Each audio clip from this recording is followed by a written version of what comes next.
గురువు నంబాల మరణానికి ప్రతీకారంగా ఇప్పుడు మావోయిస్ట్ అగ్రనేత పిఎల్జీఏ బెటాలియన్ 1 చీఫ్గా ఉన్నటువంటి మాడ్వి హిడ్మా అడుగులు పడబోతున్నాడు. ఖచ్చితంగా ఒక్కొక్కరిని ఏరువేత కార్యక్రమానికి పూనుకుంటున్నాడు అంటే గనక ఖచ్చితంగా అవుననే సమాధానమే వస్తుంది.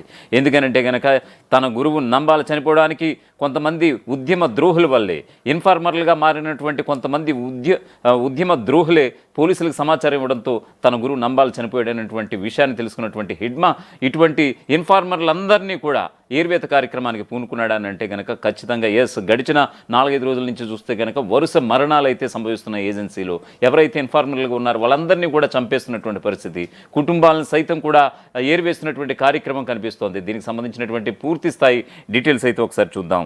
వరుస ఎన్కౌంటర్ల తర్వాత రంగంలోకి దిగిన మాడ్వి హిడ్మా, పోలీసుల ఇన్ఫార్మర్లపై దృష్టి పెట్టిన మావో అగ్రనేత హిడ్మా, బీజాపూర్ జిల్లాలో 2 ఇన్ఫార్మర్లను చంపిన మావోయిస్టులు, యాంపురం సండ్రబోరు గ్రామాలకు చెందిన ఇన్ఫార్మర్లు హతం, ఇంట్లో నిద్రిస్తున్న దేవ సమ్మయ్యను చంపిన మావోయిస్టులు, సమ్మయ్య మాజీ మావోయిస్టుగా గుర్తించిన పోలీసులు, వారం రోజుల్లో 5గురిని హత్య చేసినటువంటి మావోయిస్టులు. ఛత్తీస్గఢ్ రాష్ట్రంలో మావోయిస్టులు పోలీసుల ఇన్ఫార్మర్ల మీద దృష్టి పెట్టడం జరిగింది. ఇందులో భాగంగా ఈ వారం వ్యవధిలో 5గురిని హత్య చేశారు. తాజాగా బీజాపూర్ జిల్లా యాంపురం సండ్రబోరు గ్రామాలకు చెందిన 2ని హత్య చేశారు. ఈ ఘటనతో ఏజెన్సీలో ఒక్కసారిగా భయానికి వాతావరణం నెలకొంది. ఇన్ఫార్మర్ల నెపంతో శనివారం అర్ధరాత్రి యాంపురం సండ్రబోరు గ్రామాలకు చెందిన దేవసున్నం సమ్మయ్య అనే 2 గ్రామస్తులను హత్య చేశారు. పామేడు పోలీస్ స్టేషన్ పరిధిలోని యాంపురం గ్రామానికి చెందిన దేవా అనే వ్యక్తి ఇంటికి శనివారం రాత్రి మావోయిస్టులు చేరుకున్నారు. ఇంట్లో నిద్రిస్తున్న సమయంలోనే దేవాతో మాట్లాడారు. అనంతరం దేవాను హత్య చేసి వెళ్ళిపోయారు. కుటుంబ సభ్యుల అరుపులతో మావోయిస్టులు అక్కడి నుంచి వెళ్ళిపోయారు. ఘటనా స్థలంలో మావోయిస్టులు ఎలాంటి లేఖను విడుదల చేయలేదు. గ్రామంలో ప్రస్తుతం భయానక వాతావరణం నెలకొంది. అలాగే యాంపురం గ్రామానికి 2 కిలోమీటర్ల దూరంలోని సండ్రంబోరు అనే గ్రామానికి కూడా శనివారం రాత్రి మావోయిస్టులు చేరుకున్నారు. అలాగే ఇంట్లో నిద్రిస్తున్న సమయంలోనే సమ్మయ్య అనే వ్యక్తిని కూడా తట్టి లేపారు. అనంతరం హత్య చేశారు. కాగా గతంలో సమ్మయ్య మావోయిస్టు పార్టీలో పనిచేసినట్లుగా తెలుస్తోంది. ఈ గ్రామంలో కూడా విషాద ఛాయలు అలుముకున్నాయి. కాగా ఘటన జరిగిన ప్రాంతానికి పామేడి పోలీసులు చేరుకున్నారు.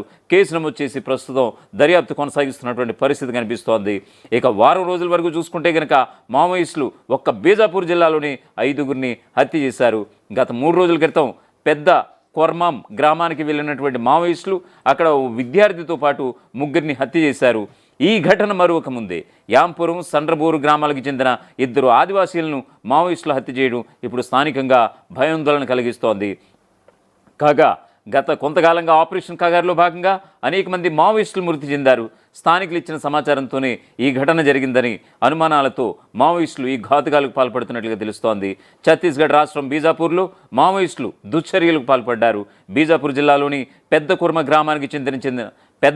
గ్రామానికి చెందిన 3 స్థానికులను మంగళవారం సాయంత్రం హత్య చేశారు. వీరిలో విద్యార్థిని కూడా ఉంది.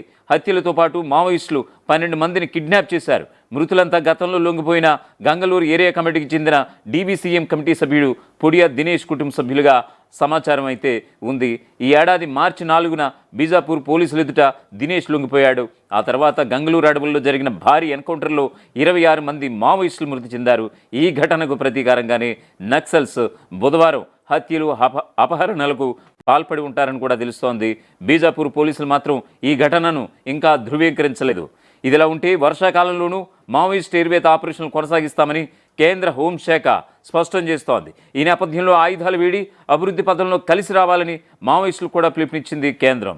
ప్రతిసారి వర్షాకాలంలో పరిస్థితులను అనుకూలంగా తీసుకుని మావోయిస్టులు విశ్రాంతి తీసుకునేవారు. కానీ ఈసారి వర్షాకాలంలో వారిని నిద్రపోనివ్వం. 2026 మార్చి నాటికి మావోయిస్టు రహిత భారత లక్ష్యాన్ని సాధించే దిశగా మరింత ముందుకెళ్తామని కేంద్ర హోంమంత్రి అమిత్ షా పేర్కొన్నారు. మావోయిస్టులు లొంగిపోవాలని, ఆయుధాలు వీడి అభివృద్ధి ప్రయాణంలో చేరాలంటూ కూడా పిలుపునిచ్చారు. వారితో చర్చలు అవసరం లేదని కూడా తెలిపారు. సాయుధ పోరాటాన్ని వదులుకొని జనజీవన స్రవంతిలో చేరే వారికి మరింత సాయం చేసేందుకు కేంద్ర ప్రభుత్వం ప్రయత్నిస్తుందని చెప్పుకొచ్చారు. అసలైన తొలి వెలుగు. ఫాలో వాట్సాప్ @తొలి వెలుగు official.